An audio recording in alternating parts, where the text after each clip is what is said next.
तो सुनिए मेरे भाइयों, जो बात मैं बोल रहा था वो ये कि अमर इब्ने आस के लड़के को इस बात पे यहूदी लड़के को कोड़ा मार दिया कि तेरा घोड़ा मेरे घोड़े से आगे कैसे निकला।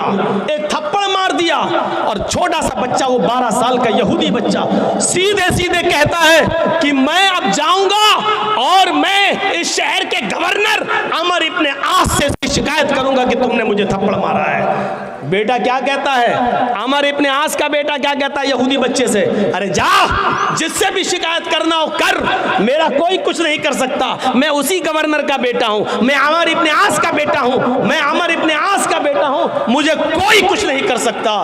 फिर यहूदी बच्चे की हिम्मत नहीं हुई, भाई गवर्नर का बेटा है, अब क्या होगा? जैसे यूपी में मंत्री का बेटा गाड़ी चढ़वा दिया। अब सोचिए उत्तर प्रदेश की फिजा क्या हो रही है। अंडा चोरी, किताब चोरी, बकरी चोरी, ये मुकदमे लगे हैं आजम खां के ऊपर। अभी तक 2 साल से जेल में है और एक आदमी मंत्री का बेटा 8 किसानों के ऊपर गाड़ी चढ़ा दिया तो 4 महीने में जेल से बाहर आ गया। 4 महीने में जेल से बाहर आ गया।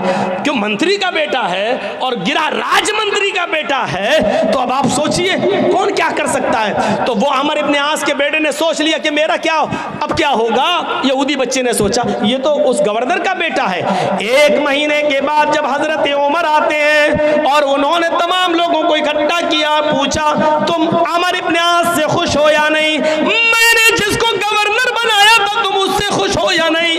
तमाम लोग कहते हैं खुश हैं, अमर इब्ने आस की हुकूमत बहुत अच्छी चल रही है, अच्छा काम कर रहे हैं, हमें कोई परेशानी नहीं है। एक छोटा सा बच्चा, वही 12 साल का यहूदी का, खड़ा होकर कहता है कि मैं अमर इब्ने आस से खुश हूं, सब कुछ ठीक है, लेकिन अमीरुल मोमिनीन एक चीज का इंसाफ मुझे चाहिए।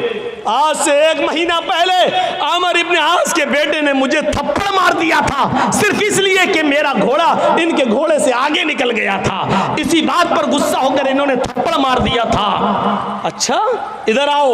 उस 12 साल के बच्चे को बुलाया और यहूदी बच्चे को बुलाया, इधर आओ, अपनी गोद में बिठाया, पूरी बात बताओ। पूरी बात बताई। कहा कि अमर इब्ने आस के बेटे ने मारा। कहा फिर तुमने शिकायत क्यों नहीं की? कहा इसलिए नहीं की कि अमर इब्ने आस के पास जब मैं आ रहा था तो अमर इब्ने आस का बेटा मुझसे बोला मेरा कुछ नहीं होगा, मैं अमर इब्ने आस का बेटा हूं, मैं गवर्नर का बेटा हूं, मेरा कोई कुछ नहीं कर सकता। फरमाया अच्छा चलो एक थप्पड़ मारो। एक थप्पड़ अमर इब्ने आस के बेटे के मारा गया, जोर से थप्पड़ लगाया गया, जल्लाद ने थप्पड़ लगाया। फिर अमर इब्ने आस से कहा आप भी इधर आइए। अमर इब्ने आस ने कहा मुझे क्यों? जल्लाद से कहा एक थप्पड़ इसके बाप के भी मारो, इस गवर्नर के भी मारो।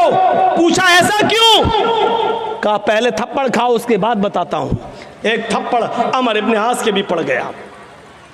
अमर इब्ने आस ने कहा आपका इंसाफ तो ठीक है, बेटे ने मारा था, बेटे को मारा गया, लेकिन मुझे किस लिए मारा गया है? आय अमीरुल मोमिनीन क्या आप ये बताएंगे? फरमाया हाँ तुम्हें इसलिए मारा गया है क्योंकि तुमने अपने बेटे को सही तालीम नहीं दी है, तुमने अपने बेटे को सही तरबियत नहीं दी है, तुमने अपने बेटे को सही दर्स नहीं दिया है। तुम्हारा बेटा ये कैसे बोला कि मैं इस शहर के गवर्नर का बेटा हूं, मेरा कोई कुछ नहीं कर सकता? इसका मतलब यह है कि तुमने उनको इस्लाम की तालीम नहीं दी है, उनको तुमने इस्लाम की दावत नहीं दी है, उनको बताया नहीं है कि इस्लाम में अमीरी गरीबी कुछ नहीं, छोटा बड़ा कुछ नहीं होता है, सब बराबर है। आपके बेटे को ये तरबियत कहां से मिली कि मेरा बाप गवर्नर है, मेरा कोई कुछ नहीं कर सकता है? तुमने अपने बेटे को सही तालीम नहीं दी है, इसलिए ये थप्पड़ तुम्हें मारा गया। अब आइंदा तुम अपनी औलाद को भी सही तरबियत दोगे।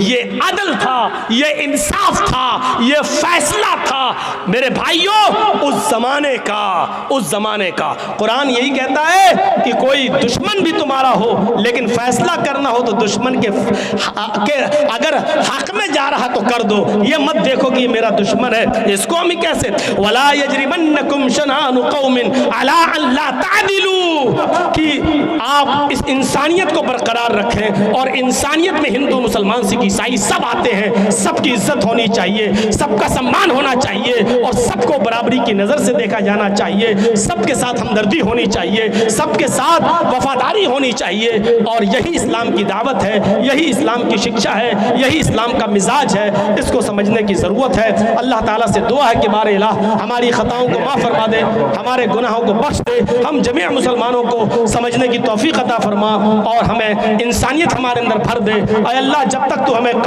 ज़िंदा रखे, इस्लाम पर ज़िंदा रखना, और जब हमारा ख़ात्मा हो तो ईमान पर हमारा ख़ात्मा फरमाना। वमा अलैना इल्लल बलाग।